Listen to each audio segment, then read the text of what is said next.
entrepreneur. So I just said, let's skip that whole lawyer thing in between. Does that make sense? And it's the truth. That's it. We did well. It's where I met Nick Sonacolis, and you guys know Nick, right? One of our co-founders in that company. We built that company for 5-6 years, and then we got the phone call that those people that I had on the phone earlier today got. So my heart went out to him when I had that phone call because I'd been in that situation. For those of you guys that don't know the story of where the concept of ViSalus came from, I guess the catalyst came on a single phone call 5 years into it, where myself and Nick put our entire lives, our passions, our everything we had into a company, and then boom, one single phone call. Hey guys, company's been struggling, investors are done funding, we're shutting the doors. 5 years in, thousands of people we painted a vision for, right? All of a sudden going, what in the world are we going to do now? Back in my mind going, oh my gosh, all those people were right? Do I go back and, rest on my degrees, right? To go back to that traditional path? Talk about a time for you to go out there and reinvent. Young, naive, myself and Nick said, you know what, there's no way we're going to let you shut these doors. We have way too many commitments to people out there. How many of you guys believe that there is a responsibility in leadership? Yeah. True, right? And I'm not saying leadership in ViSalus, I just mean in general, right? I mean, if you put yourself as a leader of people, regardless of whether that's your church, your community, your business, or whatever it is, there's a responsibility that comes with that. Would you guys agree with me on that? Yes. And I remember when we said that, the only thing that Nick and I had in our mind was there's no way we're going to let these people down. We ended up taking money out of our pockets to acquire the assets of a failed company, running around saying, this is guys early 20s. We'll run the company and run the field. We can do this all. We got this. Okay? Mind you, the only job I had ever had in my life was a high school pool lifeguard. Nick worked at TGI Fridays and was a super, okay? At Men's Warehouse. Don't tell him I told you that, okay?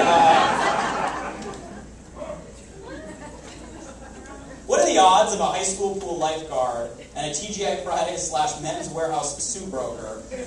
Right? The only thing that ever done was, be a distributor and network marketing company, acquiring the assets of a failing company, turning that thing around. Guys, think about this. So now we had to reinvent ourselves again from what we signed up in as promoters to now trying to save the company on the inside. That wasn't what we signed up for. To realizing that model was broken, telecom as an industry had drastically shifted, and then going out there and looking for solutions for the people that we had made commitments to. And you guys, I'll summarize the 2-year gap in here with my personal belief.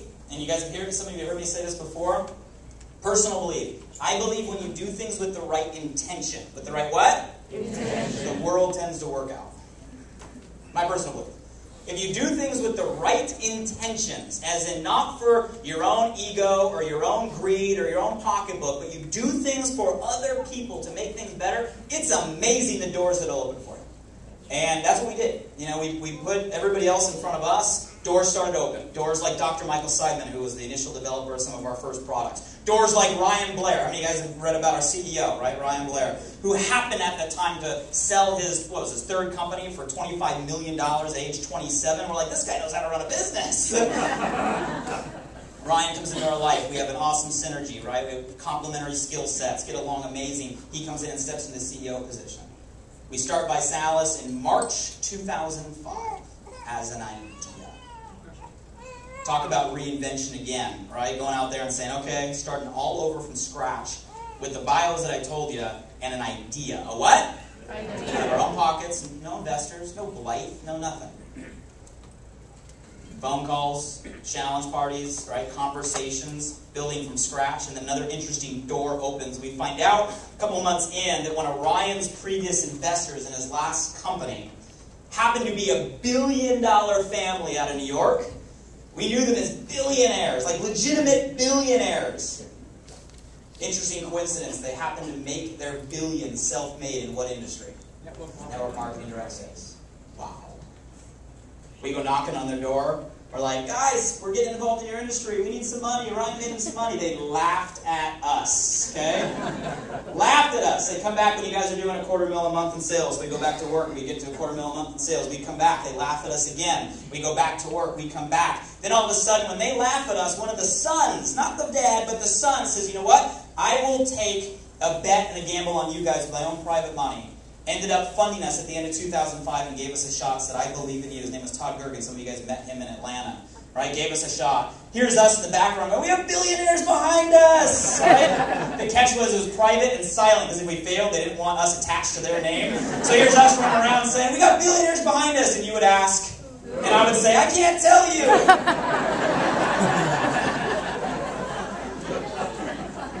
True story. But what they did do is they educated us on how to build a well-run, fiscally sound corporation. They educated us on how to hire the best of the best, how to go out there and staff behind the scenes, how to think like a billion-dollar company before we were a $100 million company.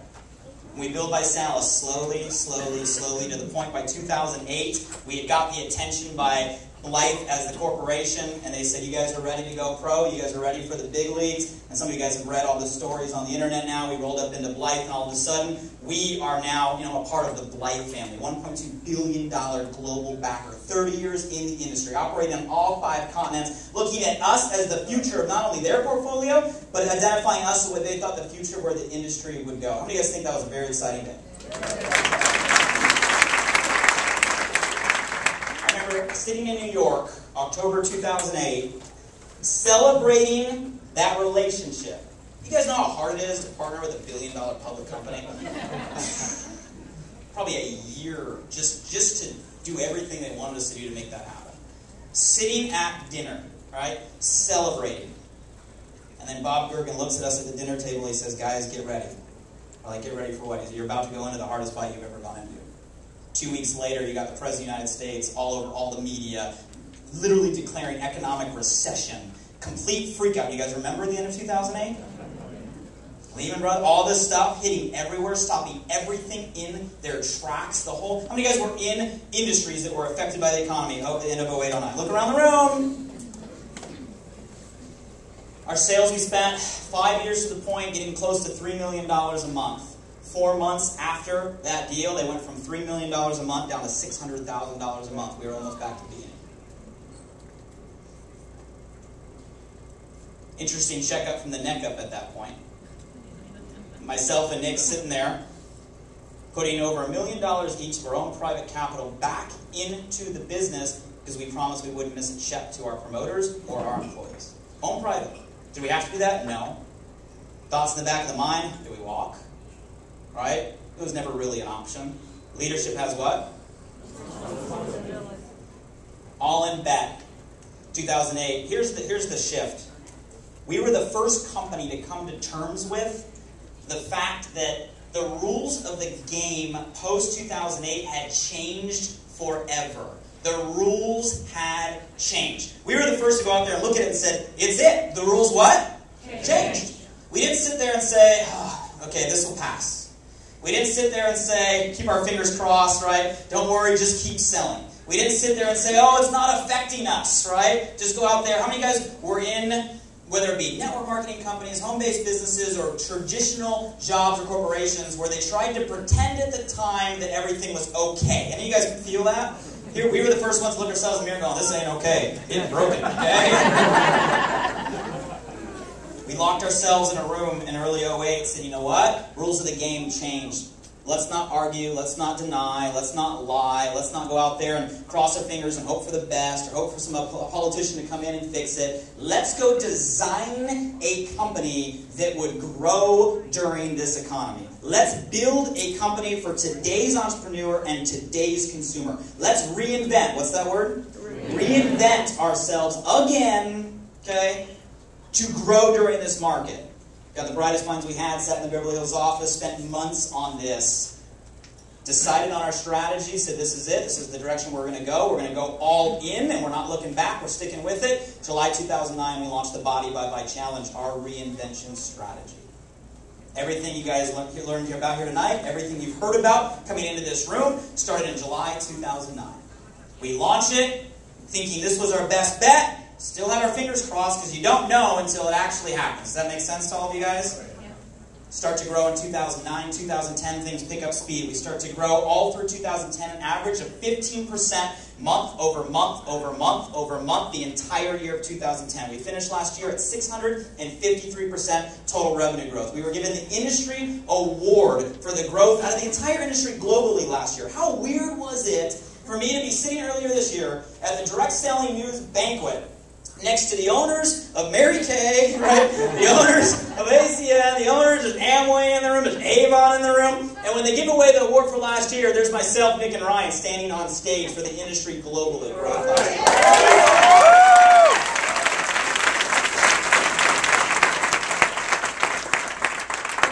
And then 2011 hits, and something's in the shake. I don't know what it is.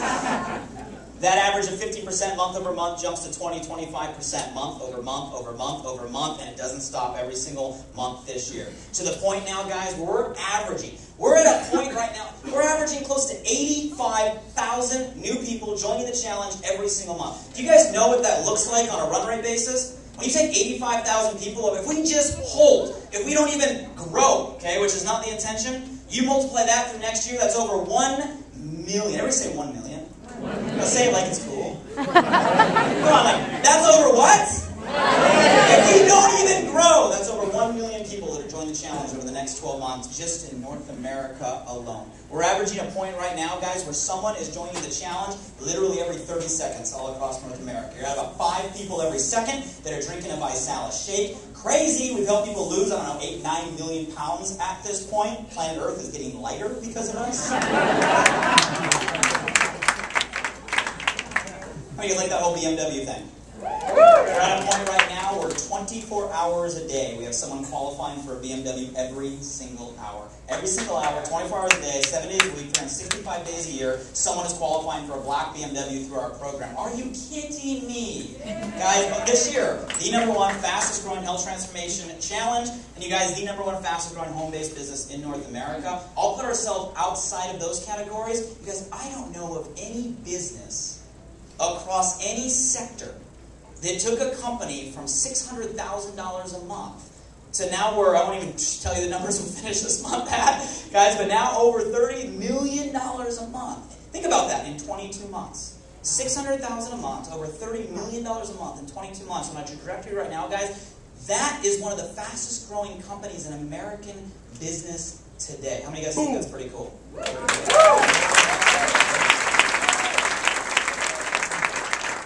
And here's the cool part. People go, well, how are you guys doing it? It's simple. I mean, you look at the presentation. It's what? Simple. You guys, for those of you guys who are wondering, like, wow, we all drove around and flew in to watch a DVD we could have watched on the internet? Yep.